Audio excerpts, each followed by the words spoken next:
우리 주님의 크신 은혜가 여러분과 함께 하시기를 축복합니다. 2024년도 첫 번째 맞이하는 주일입니다. 오늘은 양력으로 몇 월 며칠입니까? 잘 아십니다. 오늘은 양력으로 1월 7일입니다. 그런데 오늘은 1월 7일이지만 또 다른 나라에서는 특별한 날이라고 합니다. 우리나라는 그냥 1월 7일이지만 몇몇 나라에서는 특별한 날이라고 하는데 그게 무슨 날인지 혹시 아십니까? 힌트를 제가 하나 드리겠습니다. 이 힌트는 너무 강력한 힌트라서 들으면 생각이 나실 겁니다. 한번 들어보십시오. 메리 크리스마스. 생각은 나는데 답하기가 참 애매한, 오늘은 1월 7일이지만 크리스마스로 기념하는 나라들이 있습니다.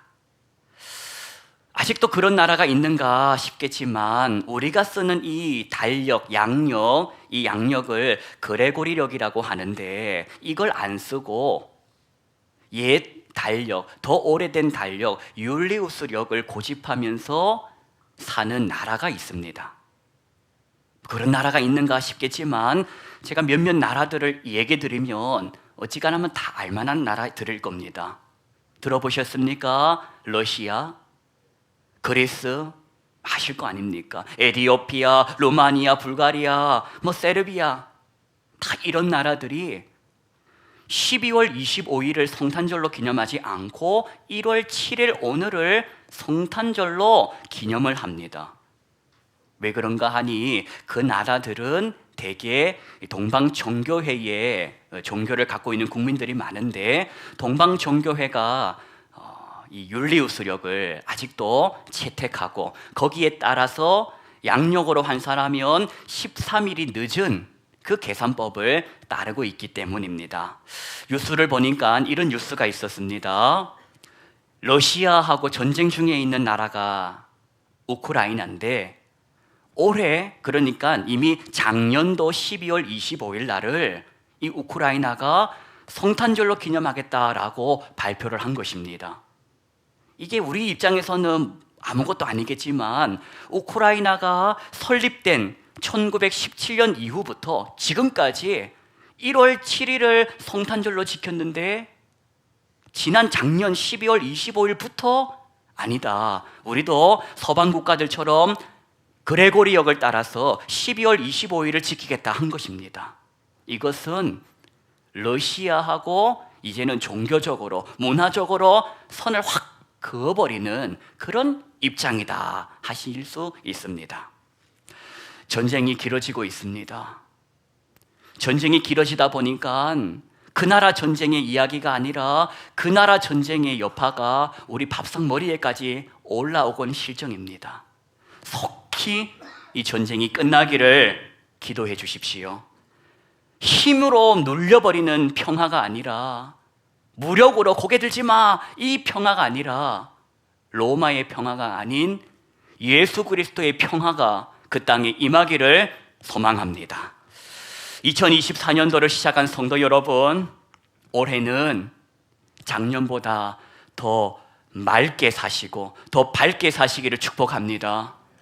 저와 여러분을 통하여 세상 사람들이 야, 나도 하나님을 믿고 싶다, 나도 교회 가고 싶다, 이런 궁금증이 들도록 우리가 한번 잘 살아보자는 겁니다. 세상 사람들에게 내가 믿는 하나님, 내가 믿는 예수에 대해서 부끄럽지 않게 한번 자랑스럽게 살아보자는 겁니다. 그러려면 십자가를 지고 예수님을 따라야 합니다. 십자가, 그게 뭐냐? 순교의 십자가가 아닙니다. 2024년도 우리에게 주시는 십자가의 이름은 손해라는 이름의 십자가입니다. 손해라는 이름의 십자가를 지고 올 한 해 예수를 따라 보십시다. 500원 깎아 먹으려고 생각하지 마십시오. 좋은 물건 남보다 더 빨리 사려고 길을 쓰지 마십시오. 500원 더 비싼 물건이라도 양보하고 사줄 수 있는 넉넉함이 저와 여러분의 있기를 소망합니다. 그러려면 하나님 저 아시죠? 우리 아시죠? 형편 아시죠? 나눠줄 수 있도록 하늘의 문을 활짝 여셔서 나와 우리 가정 위에 은혜를 부어주십시오. 그 기도하십시오. 자녀의 권세를 가지고 아버지 하나님께 필요한 게 있으면 달라고 기도하십시오.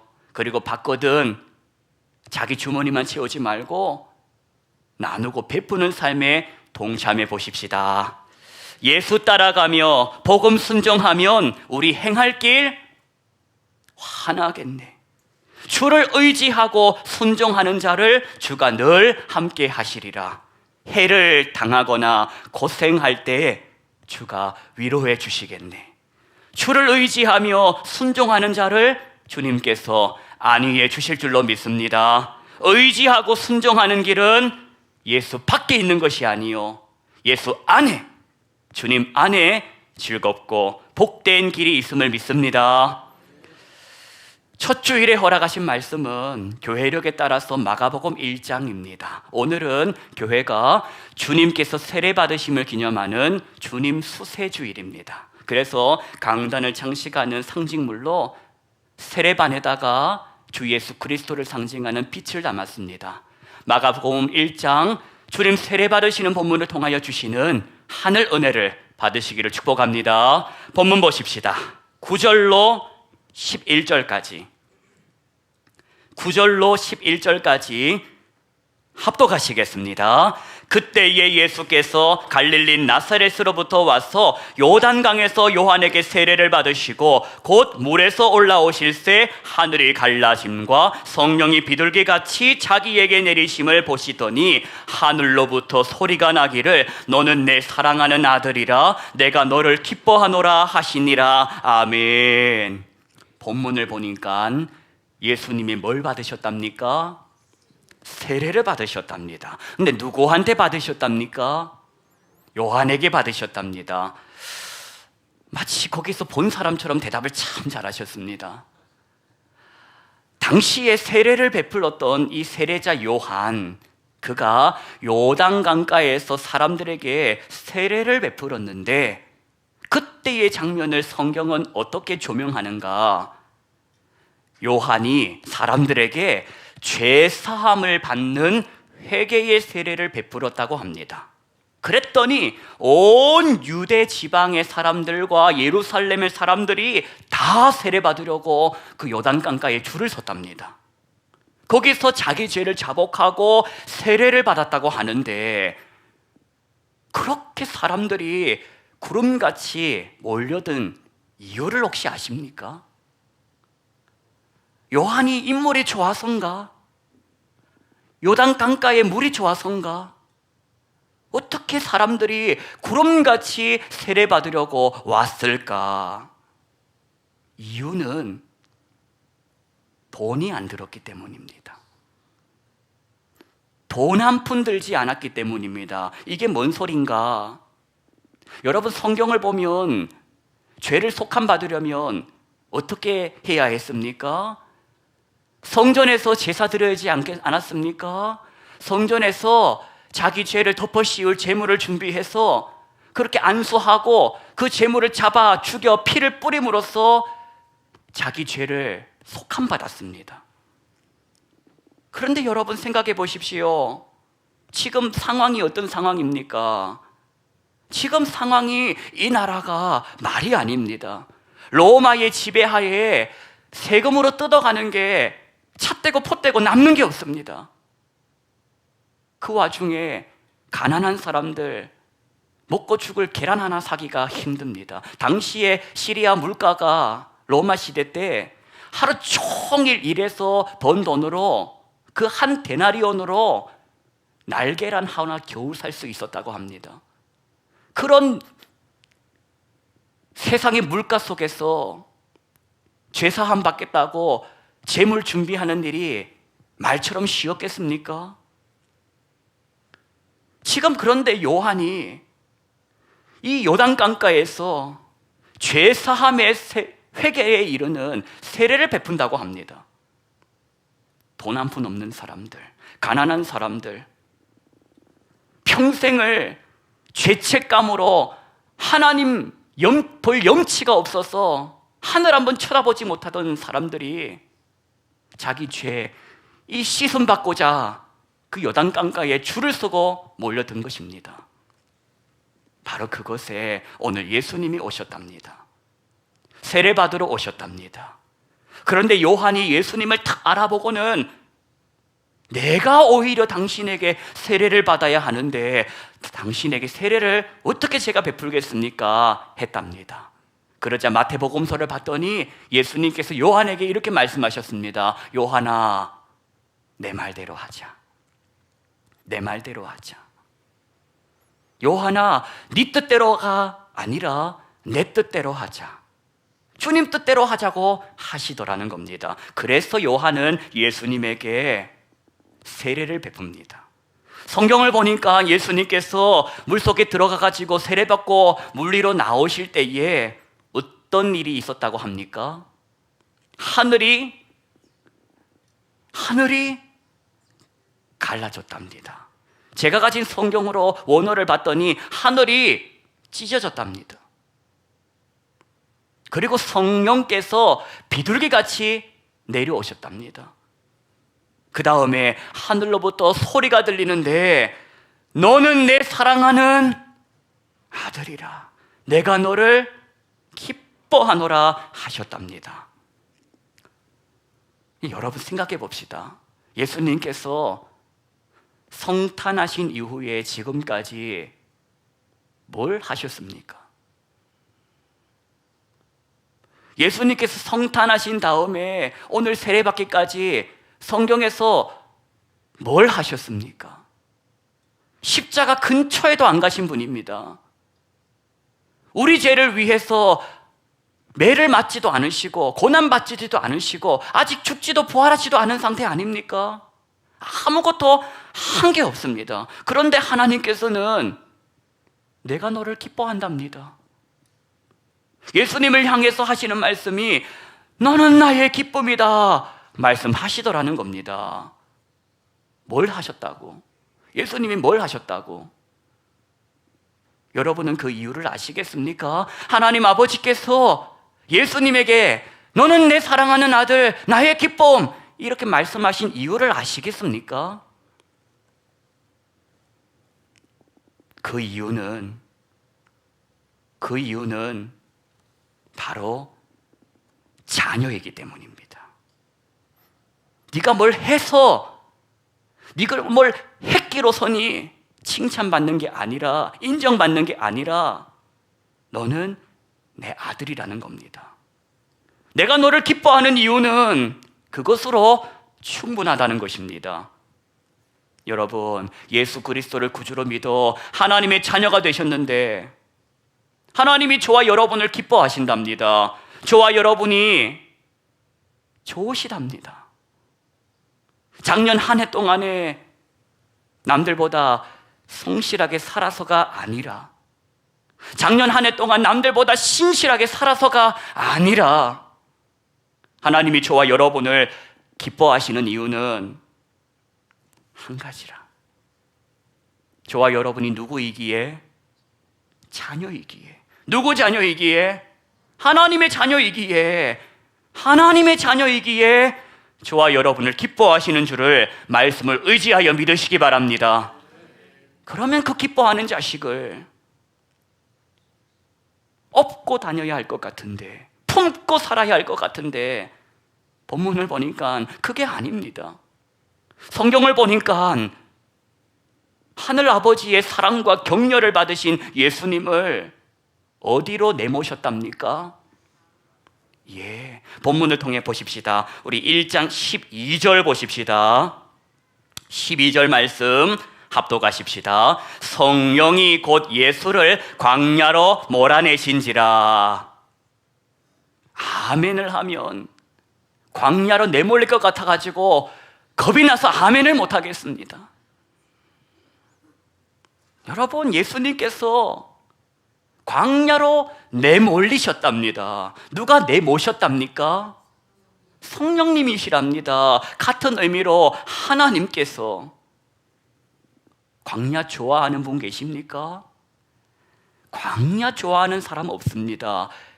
광야는 외로운 곳이고 괴로운 곳이고 눈물 나는 곳이기 때문에 아무도 자처해서 지발로 걸어 광야로 들어가는 경우는 없습니다. 딱 하나, 지발로 광야로 들어가는 경우는 어떤 경우인가?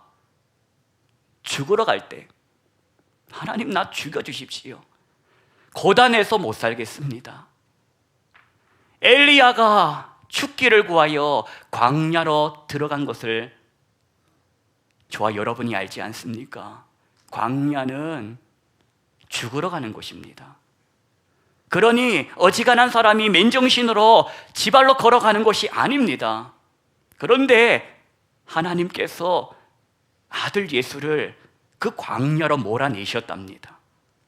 외롭고 괴롭고 힘겨운 그곳으로 말입니다.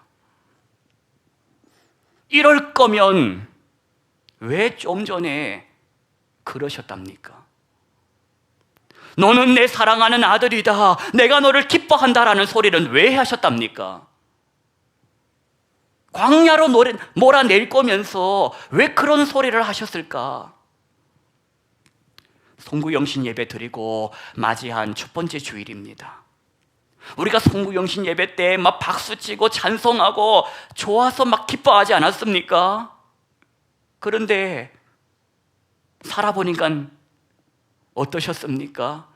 작년과 올해 좀 다르던가요? 세상 말로다가 올해는 좀 잘 풀릴 것 같습니까? 세상 말로다가 올해는 드디어 허리 펴고 꽃길을 좀 걸으실 것 같습니까? 속지 마십시오. 속지 마십시오. 사는 날 동안 언제까지 그렇게 느낌에 속고 기분에 속고 사실 겁니까? 우리가 인정하고 삽시다. 이 세상은 광야 같은 곳이다. 저와 여러분이 살아갈 세상은 2023년도에도 광야였고 지금 2024년도에도 광야라는 것입니다. 여전히 광야입니다. 이 광야 같은 세상에 발을 딛고 살아가고 있는데 어떻게 꽃길을 생각하고 어떻게 푸른 초장만을 생각하고 살겠습니까? 광야는 어제도 살기 힘들고 오늘도 살기 힘든 곳입니다. 그러니 죄송하지만 올해도 눈물 날 일 있을 겁니다. 괴로운 일 있을 겁니다. 외로운 일도 있을 것입니다. 그러나 기억하십시오. 기억하십시오. 뭘 기억해? 그 광야에 예수님 홀로 계시지 않았다. 그 광야에 누가 계셨나? 천사들이 예수님을 수종했다. 즉 하나님이 함께 하셨다라는 것입니다. 하나님 아버지께서 아들 예수님을 광야로 내려모실 때에 거기 40일을 살아갈 동안에 방치하신 분이 아니라 함께 하셨다라는 겁니다. 그러니 2024년도 광야 같은 세상을 살아가면서 나 어떻게 사나? 올해는 또 어떻게 사나? 뭐 하며 사나? 세상 염려, 근심, 눈앞을 캄캄하게 할 때에 그때 믿음의 눈을 들어가지고 여러분을 위하여 하늘을 찢어 놓으신 하나님과 눈을 맞추시기 바랍니다. 주 예수를 구주로 믿는 너는 하나님의 사람이다. 내가 너를 기뻐한다. 네가 뭘 해서가 아니다. 또 뭘 해라는 것도 아니다. 너가 누군지를 기억하라는 겁니다. 예수의 사람이요 하나님의 자녀라는 것을 잊지 마십시오. 그게 우리 인생 가운데에 허락하신 가장 큰 축복이었고 그것이 가장 큰 내 삶에 나타난 회복인 것을 기억하십시오. 그리고 영원하지 않다, 광야의 시간은 영원하지 않다. 끝이 있다는 걸 기억하십시오.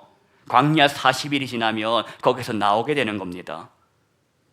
허락하신 2024년도 광야 같은 시간이라 할지라도 하나님이 나와 함께 하시고 위에서 나를 쳐다보고 계시고 나를 격려하는 음성을 순간순간 들려주심에 감사하십시다. 그 음성조차, 그 시선조차 듣지 못하고 보지 못하고 살아가는 그런 인생들이 우리 주변에 얼마나 많습니까? 그들도 광야에 살고 저와 여러분도 광야에 있습니다.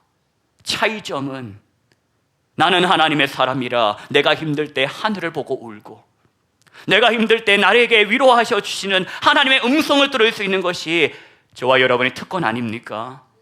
그 은혜를 기다리고 있는 자들에게, 우리를 보내시는 삶의 선교지에서 복음을 전하는 일을 우리가 감당하자는 것입니다. 주 예수를 믿어라. 그래야하면 너와 네 집이 구원을 받으리라. 주 예수를 다시 살리신 이가 예수와 함께 우리를 다시 살리사 너희와 함께 그 앞에 서서 서게 하실 줄을 믿노라. 여러분 인생 속에 광야의 시간이 얼마나 남았는지 아무도 모르실 겁니다. 어떤 분은 젊어서 40년, 그러나 모두에게 40년은 아니요, 끝날 날이 온다는 것입니다. 끝나는 날이 있음을 기억하시고 하나님께서 나를 오늘 이 광야 같은 세상 속에 두신 것은 지금도 속고 있는 인생들에게, 그래서 하늘 한번 쳐다보지 못하고 살아가는 저 불쌍한 인생들에게 예수 이름 전하라는 것입니다. 지금까지 지내온 것 주의 크신 은혜라. 몸도 마음도 연약했지만 세임받아 살았다.